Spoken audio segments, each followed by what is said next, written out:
Alhamdulillah wa syukurillah, hari ini kita kembali bahas hadis Ibu ya. Ada dua hadis. Hari ini kita bahas. Kenapa dua hadis? Karena hadis yang pertama itu sering kita dengar tentang rukun Islam.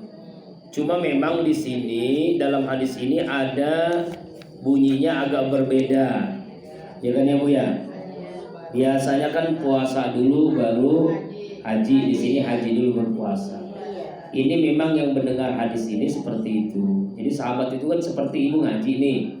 Kan masih ada yang lagi ngelamun, mikirin hutang, mikirin kondangan, mikirin kreditan, mikirin anak, mikirin suami, mikirin macam-macam tuh. Akhirnya ada yang konsentrasi, ada yang khusyuk, ada yang tidur, dan macam-macam tuh. Nah sahabat ini mendengarnya tuh seperti ini. Sahabat lain mendengarnya seperti itu. Makanya bisa berbeda lafaznya. Intinya sama, tetap jumlahnya 5. Rukun Islam jumlahnya 5. Yaitu yang pertama syahadah, ya kan? Al-Islamu ala khamsin. Ya, bunyal Islamu ala nus. Didirikan Islam itu atas 5. Pertama syahadatu alla ilaha illallah wa anna muhammadar rasulullah. Pertama bersaksi syahadatain, asyhadu an la ilaha illallah wa asyhadu anna muhammadar. Saya tanya, ibu udah bersyahadat belum? Dengan sendirinya kita udah. Kenapa? Karena memang kita keturunannya Islam, Muslim. Berbeda dengan orang kafir, orang Kristen, orang yang Hindu, Buddha, orang yang tidak mau masuk Islam, dia bukan agama Islam. Dia mesti bersyahadat, disaksikan oleh saksi, disaksikan, lalu dia bersyahadat di hadapan umum. Nanti ada buktinya dia setelah masuk Islam, yang disebut mu'allaf. Ya Bu ya. Kalau kita memang keturunan udah Islam, syahadat kita pun selalu kita baca dalam sholat, ya Bu. Itu kan ketika tahiyat kan asyhadu an la ilaha illallah wa asyhadu anna muhammadar. Seperti saya jelasin pada kesempatan yang lalu-lalu, kalau diibaratkan rumah itu, syahadat ini pondasi. Artinya harus kuat, harus kokoh. Kalau pondasinya rapuh, rumah akan runtuh. Ya, makanya ada yang pondasinya dengan ceker ayam. Ceker ayam aja kokoh, apalagi ceker gajah. Saking supaya kokohnya dicor, ya kan ya. Nah itu supaya kuat bangunan itu. Itulah syahadat. Artinya kita ini harus kuat iman kita. Ya la ilaha illallah Muhammadur Rasulullah. Itu saksi kita. Yang kedua sholat. Sholat itu, rumah itu seperti tiang.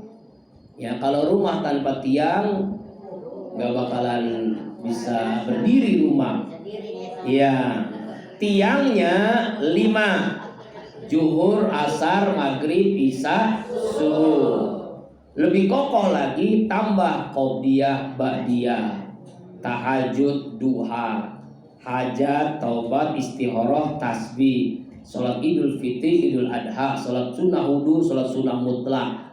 Macam-macam salat sunnah itu berarti tiang rumahnya itu akan semakin kokoh, semakin kuat. Ini bangunan majelis, musola ini tiangnya coba aja hitung berapa. Ya kan ya? Begitu juga rumah kita banyak kan, semakin banyak semakin kuat bangunan itu. Makanya jangan sampai andalan kita hanya sholat 5 waktu doang. Tambahkan qobliyah, ba'diyah, tambahkan tahajud, duha, tambahkan nanti Ramadan, taraweh, witir, hajat, tasbih, istikharah dan sebagainya. Itu supaya tiang rumah itu semakin kuat. Insya Allah. Tiangnya udah, perlu tembok. Tembok itu apa? Puasa. Ya, semen emang. Temboknya semen, namanya puasa. Asyamu junnatun. Puasa itu dinding, tembok. Betul Bu, makanya harus ditambah supaya kokoh temboknya. Puasa Ramadan, puasa Syawal, puasa Senin Kemis, puasa Arafah, puasa Muharram, Asyura, puasa Yaumul Bid, puasa Daud, sehari puasa, sehari tidak, itu semakin kokoh bangunan karena dindingnya kuat. Dindingnya udah diplester, udah diaci, lalu ditaruh cat supaya indah, nyaman. Insya Allah. Udah rumahnya, udah tiangnya, udah ada pondasi, udah ada tembok, kita perlu pintu, jendela. Ya Bu. Kalau rumah nggak ada pintu, nggak ada jendela gimana Bu? Kapan masuknya? Gimana? Nggak bisa, nggak ada jendelanya aja. Pengap, nggak enak. Apa itu namanya? Zakat. Jendela, pintu itu zakat. Ingin banyak lagi lubang angin, apalagi taruh di kipas angin. Kalau nggak ada kipas angin ada AC, itu namanya infak, sodako, wakaf, nyantuni yatim. Itu namanya apa? Semakin rumah semakin banyak kipas anginnya, semakin banyak AC-nya, semakin banyak apa namanya itu? Ya, ventilasinya, ada WC-nya, kamar mandinya, maka semakin enak rumah, nyaman. Ya Bu. Amal jariah. Ingat amal jariah, Kolbun Salim sekarang lagi lelang amal jariah. Kalau ibu punya rezeki, silakan ikut andil wakaf amal jariah keramik lantai ketiga. Jadi kalau ibu langsung naik lantai ketiga, di situ lagi dibangun, perlu keramik 100 meter, baru terbeli 20 meter. Mudah-mudahan dari anggota Majelis Taim Al-Qahar ini 80 meter, amin. Per meternya 150.000. Itu apa namanya? Itu uang 150.000 itu yang menyelamatkan di kuburan kita. Itu yang menyelamatkan dari siksa api neraka. Itu yang membuat rezeki bertambah. Shadaqatun jariyah, sedekah yang mengalir. Ya, bahkan Rasul mengatakan intala rizqa bis shadaqah, cari rezeki dengan sedekah. Takut miskin, sedekah. Banyak utang, sedekah. Sakit gak sembuh-sembuh, sedekah. Hajat ingin cepat, sedekah. Semua sedekah itu multi manfaat, manfaatnya banyak. Insya itulah seperti rumah. Ada pintu, ada jendela, ada kamar mandi, ada WC, ada kipas angin, bahkan ada AC. Insya Allah. Udah rumahnya tuh, pintunya, jendela udah ada. Perlu apa Bu? Atap, genteng. Apa itu? Haji, umroh. Itulah atap. Rumah kalau nggak ada atap, nggak ada gentengnya gimana Bu? Ya iya, bocor. Rumah panas, bocor, panas. Nauzubillahi minal dzalik. Makanya perlu atapnya. Apa namanya itu? Haji. Apa namanya? Umroh. Makanya semakin bagus atapnya, makanya semakin banyak haji dan umrohnya. Mudah-mudahan semua kita bisa haji umroh, amin ya rabbal alamin. Inilah rukun Islam dalam hadis yang ketiga. Ini sudah saya jelasin Ibu. Langsung kita hadis yang keempat, tentang proses kejadian manusia. Proses kejadian manusia. Ini berawal dari peristiwa Rasulullah SAW menjelaskan tentang kejadian kita. Di semua kita, siapapun kita, prosesnya begini Bu. Nih, 40 hari itu menjadi namanya apa? 40 hari pertama ini menjadi namanya apa? Nutfah.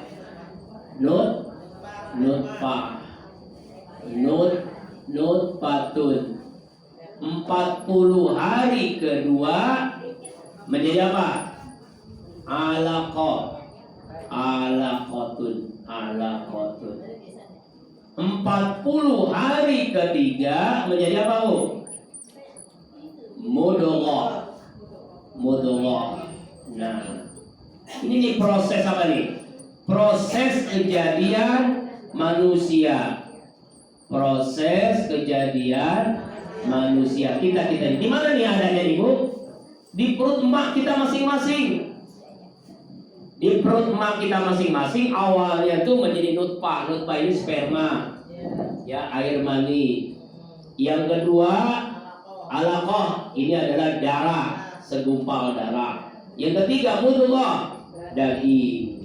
Setelah itu dibungkus dengan tulang-tulang. Malaikat datang. Siapa malaikatnya? Di sini tidak dijelaskan. Hanya malaikat. Lalu ngapain malaikat? Meniupkan ruh. Jadi ini berapa hari nih, Bu? 40 tambah 40 tambah 40 berapa? Iya, spidolnya habis. Ya, 120 hari ditiupkan ruh. Setelah ditiupkan ruh, Allah tetapkan, Allah tentukan apa tuh? Ini namanya takdir. Allah tentukan takdir. Takdir apa aja? Pertama, Allah tentukan takdir rezekinya. Ya, makanya rezeki itu sudah diatur oleh Allah. Ya, ada yang kaya, ada yang miskin. Emang Allah sudah atur. Gak semuanya miskin, gak semuanya kaya. Bayangkan kalau orang semuanya kaya gimana? Dia kaya, nggak ada dia meninggal, nggak ada yang ngurusin dia. Nggak ada yang mandiin, nggak ada yang ngapalin, nggak ada yang nyolatin, nggak ada yang tahlilin. Kenapa? Semuanya orang kaya, ngapain lu ngurusin dia udah kaya? Ya kan? Semuanya orang miskin juga berabe. Siapa yang kasih dia biaya dan sebagainya? Allah sudah tentukan rezeki kita. Makanya kalau urusan rezeki itu jangan gelisah, jangan resah. Bahkan sekarang banyak orang gelisah rezeki gara-gara rezekinya mampet katanya. Ada yang sampai pinjol, minjem online, bunuh diri. Bahkan yang lebih parah lagi di Jagakarsa, 4 anak kandungnya sendiri dibunuh, dimatiin semua, 4-4-nya, Bu. Ya Allah, na'udzubillah summa na'udzubillahi min. Gara-gara hutang tetangga dibunuh karena dia mencuri harta tetangganya. Ada yang bunuh diri, ada yang lompat di jalanan tol tuh, jalanan mati, ada yang gantung diri, macam-macam. Karena apa? Karena dia resah gelisah tentang rezeki. Makanya rezeki itu sudah Allah tentukan. Hadis ini menjelaskan Allah tentukan rezeki seseorang setelah 120 hari atau 4 bulan. Makanya ada tradisi kita, ada acara apa tuh, Bu? 4 bulanan. Nah, 4 bulan apa 7 bulan, Bu? Iya. Ada yang 4 bulan, ada yang 7 bulan. Iya, nggak apa-apa, dua-duanya benar. Itu bagian dari bersyukuran, mendoakan anak. Tapi yang paling benar 4 bulan sebenarnya. Kenapa 4 bulan? Karena memang 4 bulan itu ditiupkan ruh. Ruh kita ditiupkan. Ini ngomong-ngomong, ada spidol lagi nggak, Bu? Nggak ada ya? Habis ini spidolnya. Spidolnya habis. Ya udah nggak apa-apa ya. 40 hari nutfah, 40 hari alaqah, 40 mudghah. Allah sudah tentukan tuh. Semua manusia Allah tentukan rezekinya. Ada yang kaya, ada yang miskin. Walaupun orang sampai banting-banting tulang dibanting-banting, kalau rezekinya sehari 1 juta, 1 juta. Kalau sehari 100.000, 100.000. Kalau sehari 10 juta, ada yang sehari 100 juta, ada. Ada yang sehari 1 miliar, ada. Siapa orangnya? Ya Allah, ada. Tapi memang itu Allah sudah tentukan. Ya, jadi memang rezeki itu ya seperti apa ya? Memang Allah sudah tentukan. Walaupun kita diam di rumah, kalau rezeki ngalir terus ada. Kenapa? Kontrakannya 100 pintu, rokoknya 50 pintu. Makanya nggak kemana-mana nih, di rumah aja ya. Rezekinya banyak. Wa ajalihi, yang kedua Allah sudah tentukan ajal. Ada yang ajalnya masih di perut ibunya meninggal, ada. Ada yang ajalnya waktu lahir meninggal.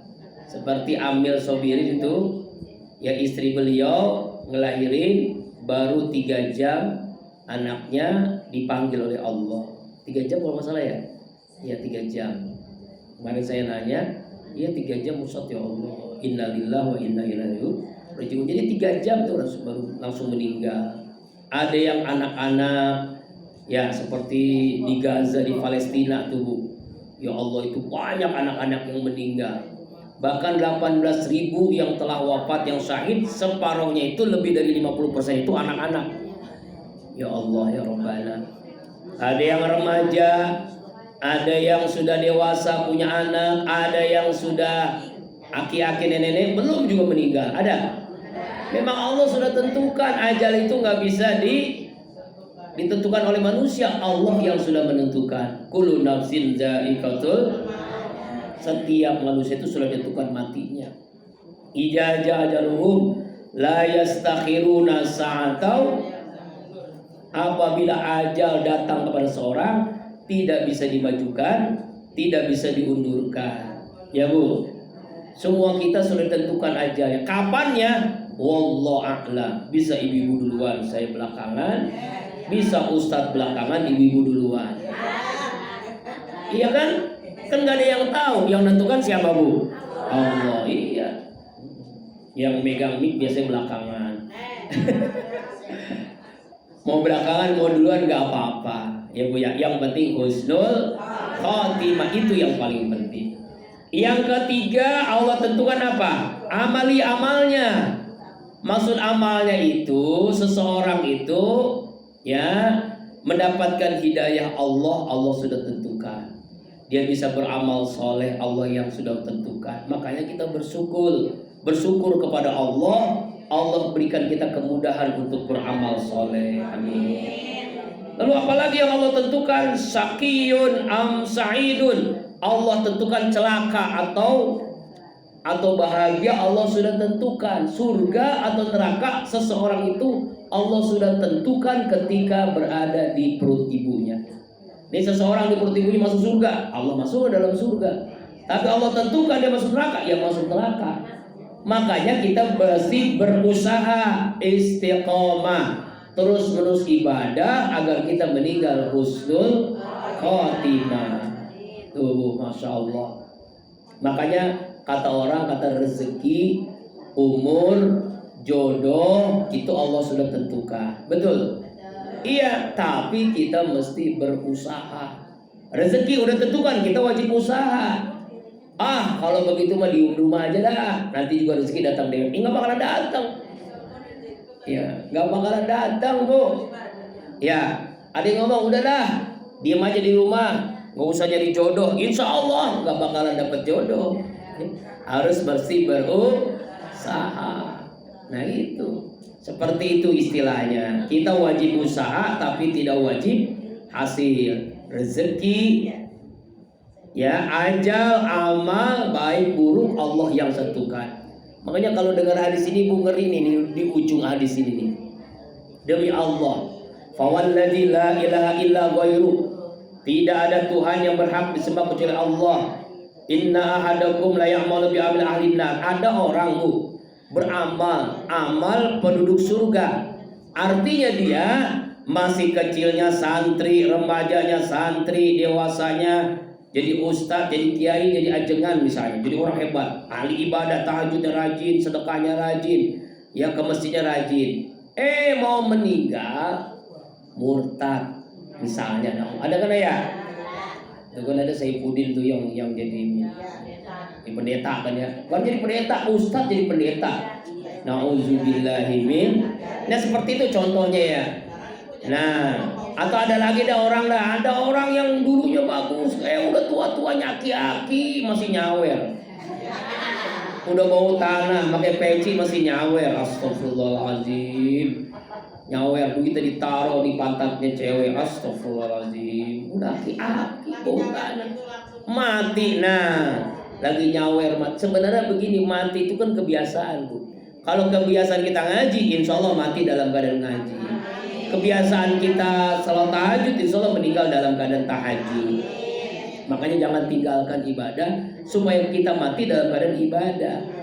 Jangan sampai mati lagi gosipin orang, mati lagi berzina, mati lagi mabok, mati lagi main judi, mati lagi mancing. Astagfirullahaladzim. Nauzubillahimin. Dulu di zaman Nabi Musa Bu, orang yang mancing jadi monyet. Ada kan ya?